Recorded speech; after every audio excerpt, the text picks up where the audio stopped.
ವಾಲ್ಮೀಕಿ ನಿಗಮ ಹಗರಣಕ್ಕೆ ಸಂಬಂಧಪಟ್ಟಂತೆ ಕೇಂದ್ರ ಸಚಿವ ಪ್ರಹ್ಲಾದ್ ಜೋಶಿ ಕೂಡ ಪ್ರತಿಕ್ರಿಯೆ ಕೊಟ್ಟಿದ್ದಾರೆ. ಸರ್ಕಾರದ ವಿರುದ್ಧ ತೀವ್ರ ವಾಗ್ದಾಳಿಯನ್ನು ಮುಂದುವರಿಸ್ತಾ ಇದ್ದಾರೆ.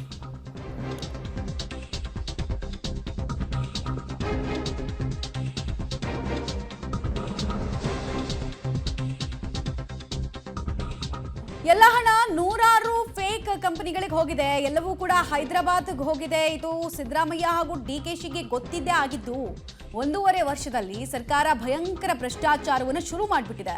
ರಾಹುಲ್ ಹಾಗೂ ಇನ್ನಿತರೆ ನಾಯಕರಿಂದ ಭಯಂಕರ ಭ್ರಷ್ಟಾಚಾರ ಶುರುವಾಗಿದೆ ರಾಜ್ಯದಲ್ಲಿ. ಇದು 100% ಭ್ರಷ್ಟಾಚಾರದ ಸರ್ಕಾರ ಅಂತ ಕಿಡಿನುಡಿಯನ್ನ ಆಡಿದ್ದಾರೆ. ಯಾವ ಪ್ರಮಾಣದಲ್ಲಿ ಭ್ರಷ್ಟಾಚಾರ ಮಾಡಿದ್ರು ಅಂತ ಅನ್ನೋದು ಆಗಾಗ ಹೊರಗೆ ಬರ್ತಾನಿದ್ದಾವೆ. ಇವರು ಬಂದ ತಕ್ಷಣ ಸುಮಾರು 180-90 ಕೋಟಿ ರೂಪಾಯಿದಷ್ಟು ಕ್ಯಾಶು ಕಾಂಗ್ರೆಸ್ಸರಿಗೆ ಮುಖ್ಯಮಂತ್ರಿ ಉಪಮುಖ್ಯಮಂತ್ರಿಗಳಿಗೆ ಆಪ್ತರಾದಂಥವ್ರ ಮನೆಯಲ್ಲಿ ತೆಲಂಗಾಣ ವಿಧಾನಸಭಾ ಚುನಾವಣೆಯ ಸಂದರ್ಭದಲ್ಲಿ ಸಿಕ್ಕಿದ್ದು ನಿಮಗೆ ನೆನಪಿದೆ ಅಂತ ನಾನು ಭಾವಿಸ್ತೇನೆ. ಆವಾಗ ಸಾವಿರಾರು ಕೋಟಿ ಸಂಗ್ರಹ ಮಾಡಿ ತೆಲಂಗಾಣಕ್ಕೆ ಕೊಟ್ಟಿದ್ದಾರೆ ಅಂದಾಗ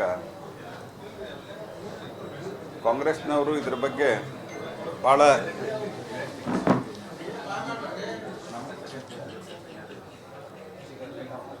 ದೊಡ್ಡ ಪ್ರಮಾಣದಲ್ಲಿ ಆಕ್ಷೇಪವನ್ನು ವ್ಯಕ್ತಪಡಿಸಿದರು.